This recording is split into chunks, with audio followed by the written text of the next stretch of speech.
So now, after knowing the basics of x86 assembly or the x86 assembly instructions, now we'll get to know what reverse engineering is, or popularly known as reversing. I'll show a small demo of how to reverse a binary file. So let's not get straight into reverse engineering a binary file. Let's start with a simple C program. I will write a C program and I'll compile it to some binary, and we'll from that binary our aim is to reach back to the original C file which we had used to compile it. So you might be thinking, why to compile it to a binary and again reverting it to or getting the C code of it. So in not in all the cases we'll be having the program for a binary. Say for example, you have Microsoft Word in your computer system. You will not be having the code for it. You'll just have the binary or program for it. So to know how it what's the functionality of Microsoft Word, how it's written, we can reverse engineer it by analyzing the binary of Microsoft Word. So similarly, now I have written a simple C program here. From that C program, we'll compile it to a binary and we'll analyze it. So this is the basic C program which I have written. It has two functions and it does some checks. Like it expects some main function expects argument, which is password in this case. It has some checks for password, and if we input proper password, we'll get a string called flag. If not, it asks us to use properly or give the program the proper password. So now let's compile this C program. This is the basic command to compile C program in GCC compiler, which is a standard compiler in Linux. So now we have binary file called basic here.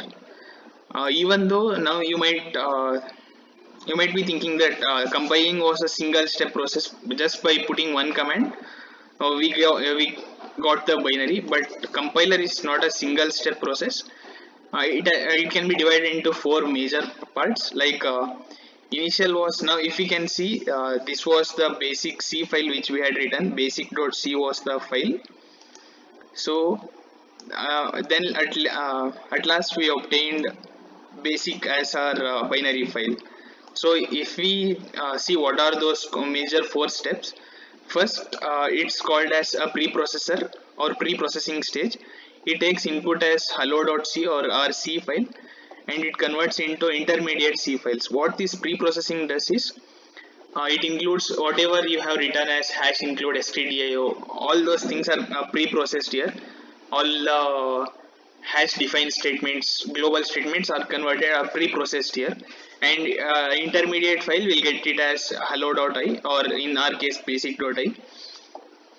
In the second step, compiler takes hello.i and it compiles it to hello.s. So what compiler does is, whatever the C program which we had written and the intermediate C file which we had obtained after pre-processing, it takes it as input and it converts into assembly code which our laptop or our computer can understand.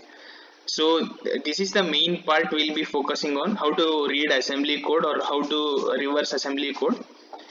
In the later stage, assembler takes this assembly code as input and provides the object code as output. So this assembler converts the assembly code into binary file, like it converts all the instructions opcodes into zeros and ones. At the later stage, next stage, the object file or object code is taken along with the libraries, the standard libraries like glibc. It takes all the libraries and it links with it. Like if we are taking some printf function from standard input output library or module, then this library includes the printf function in our main program and it links it to the binary. So now after going through all these four steps, we'll get a binary or a executable file. So what compiler does is, when we compile using GCC, it goes through all these four steps, but it removes intermediate all these four files like hello.i, hello.s and hello.o. All these three files are removed. If you don't want to remove all those files, you can compile it. Let me compile it again.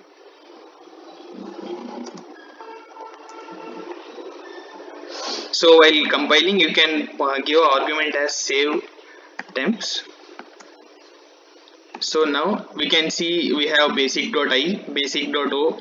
This is intermediate C source. This is assembly code, and this is object code, and this is the final binary we have now. So our aim is to reverse this basic C binary, assuming that we don't have the source file. From this basic or this binary file, we'll get back to the C code and check what the functionality is, and we'll crack the password for this file. So now if I run this file, it's asking me to use it properly. So this is the proper usage. First you should pass the program name, and then you should pass a string called password. So if I try it again,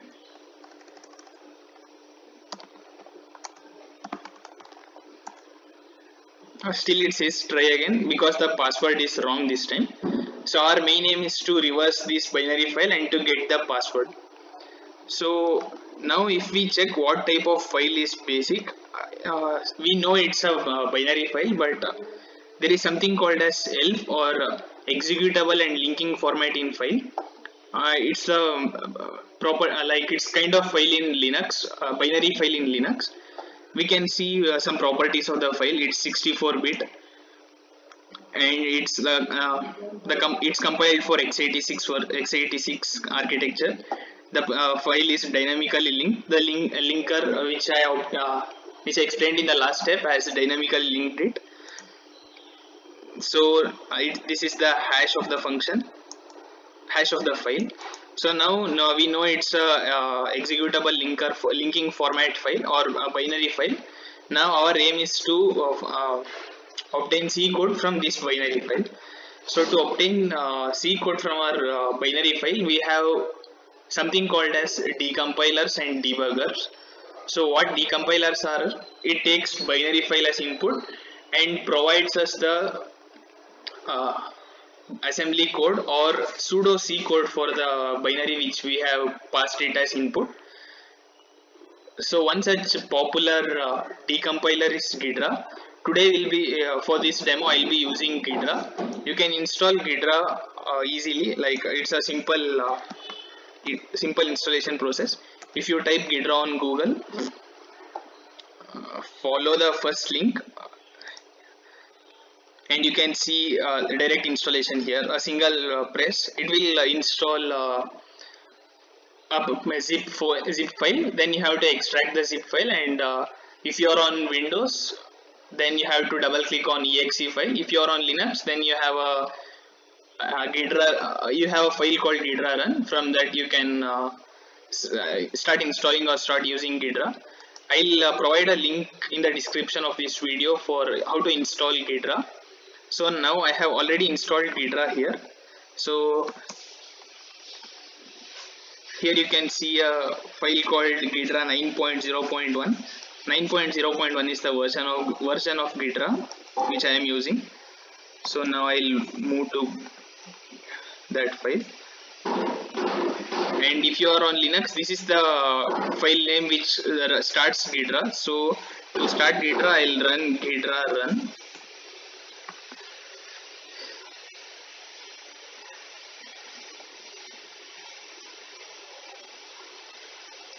And by the way, if you check what's in the binary file, you can see some garbage values here which you can't read.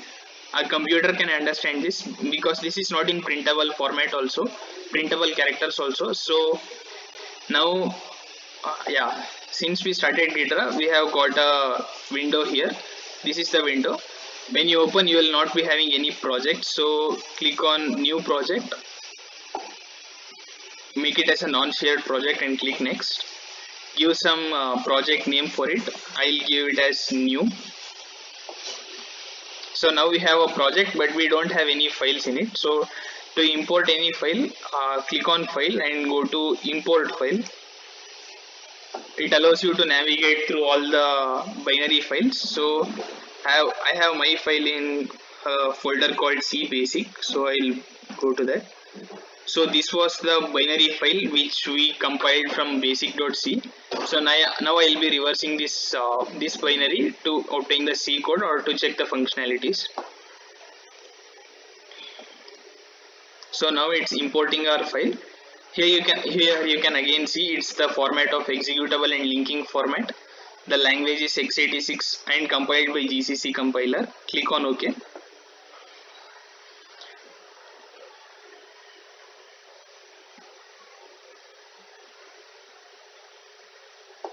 After importing file, it gives some more details of our file, like what's the file name and what architecture it's using. It's x86 architecture. Compiler was GCC compiler, and the little endian is being used here. Similarly, you have some more details here. Click on OK. Now you can see your binary file under this project or this folder basic. Now to analyze or to reverse this binary file, double click on this file. So it will take you to a new window.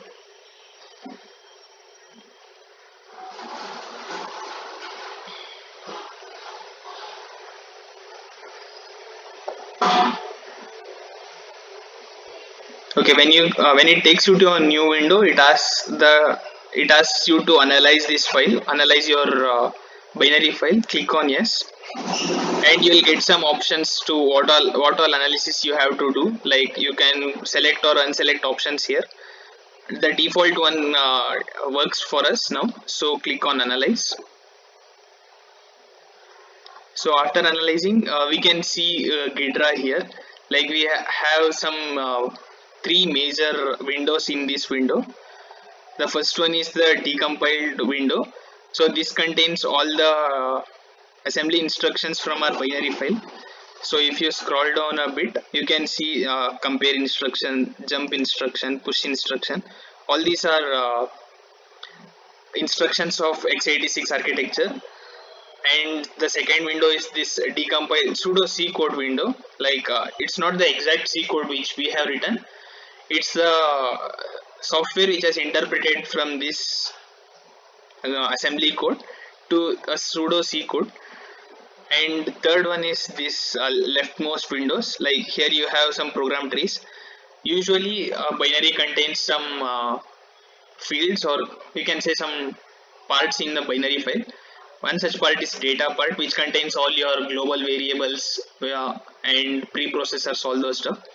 And some other parts are like stack and heap, all those things, which is not important in our case. Like will not require that. And second window in this leftmost window is symbol tree, where you can see all the exports, like what are functions are being imported, exported, and what are functions are in this binary file. So main part is in the functions. Here we can see some function names here. So if you scroll down, you can see some functions are in blue and some functions are in pink. The pink functions are whatever functions we have written, and blue functions are whatever the function being imported in this binary. For example, main function is written by us, and printf function is taken from the imports, and string length, similarly string length is also taken from the imports, standard input output or string library. So now to start with the decompiling, I like to read the binary assembly code and to get pseudo C code. We all know when a C program is being executed, it starts from main function. So we'll click on this main function here. So it takes us to the main function in the middle window. Here we can see all the assembly instructions for the main function written in our binary file. Here you can see some assembly instructions. On the left side you will be having some arrows also, which to indicate if any conditional loops are being executed, like if you are using some if conditions or return statements or calling some other functions. It's all linked to these arrows.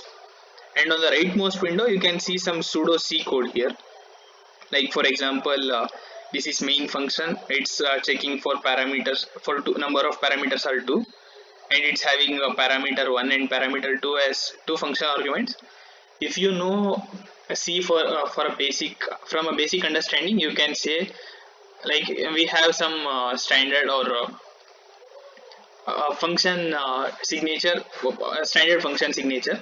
You can replace or edit this rightmost pseudo C code with whatever you have found out. Like you can comment on the comment it down. Like you can set a plate comment, set pre comment. Plate comments are the comment here you can see with star send function, and pre comment is we don't have any pre comments here. This is end of line comment, end of usage, undefined.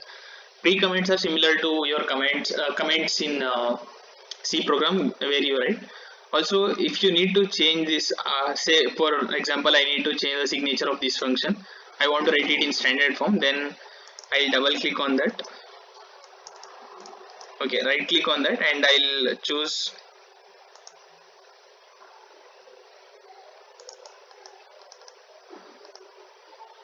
edit function signature. So here I can edit function signature. So I know like standard functions standard signature of a function is argc and argv. So I'll use int argc and I'll change this to int argv. So now if you press OK, here you can see it has been changed. And similarly, if I want to change this undefined to int, then again I'll make it as int main. So again you can see the function signature has been changed here. So now if we keenly observe, like if we start analyzing our assembly code here, you can see a push instruction, move instruction and sub instruction. If you are familiar with stacks, like these three instructions create a stack for a function to store all the arguments passed to that function. Say for example, now main function is calling some other function.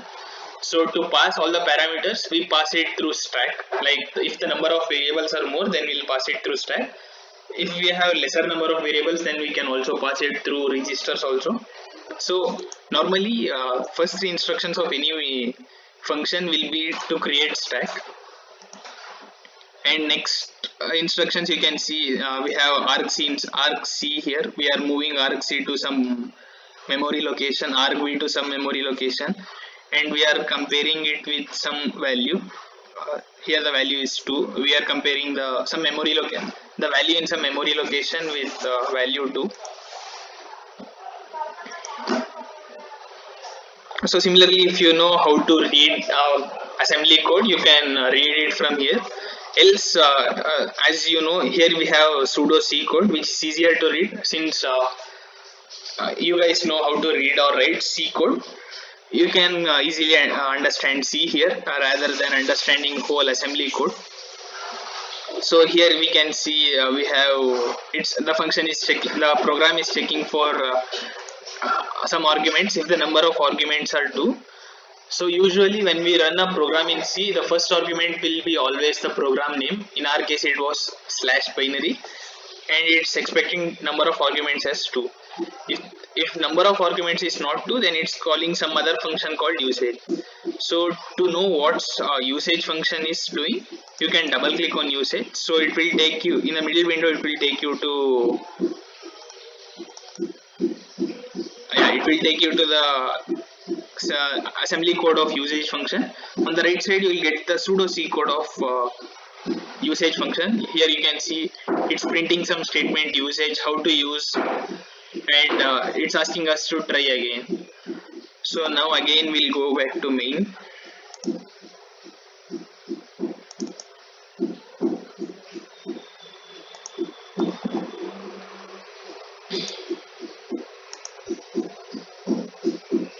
So that was it was checking for number of parameters as 2. So we know first parameter was function name and second parameter is password now, but we don't know what exactly the password is. So moving on to next check, it is storing some string length of the second parameter passed to the main function to some variable called s_var1. You can edit this variable name, like you can retype variable name or rename variable name. I'll change it to length.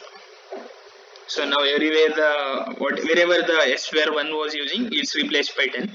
So now we are calculating the length of the second parameter and storing it in the variable length. And next check is, it's checking if the length of the second argument or second parameter is 10. If it's not 10, then again it's calling usage function. So now we know to our binary file we have to pass a password. The password is of number of characters for the password is 10. And again in the third check, it's checking if the password, so argv plus 2 was the parameter which we are passing. So this is the string or the password string, plus 4. So you might have attended the other workshop of microprocessors where memory offsetting was taught. So if you're increasing a memory address by 4, it means you're increasing by 4 bytes. So after 4 bytes, so we know in C the arrays or strings are ordered from 0. Like first character of a string is a of 0, and then it continues. So plus 4 in the sense we are making it as, we are checking the fifth character of the password. So it's checking if the fifth character of the password which we pass is at character. If it is at character, then it's printing nice job and it's giving us flag.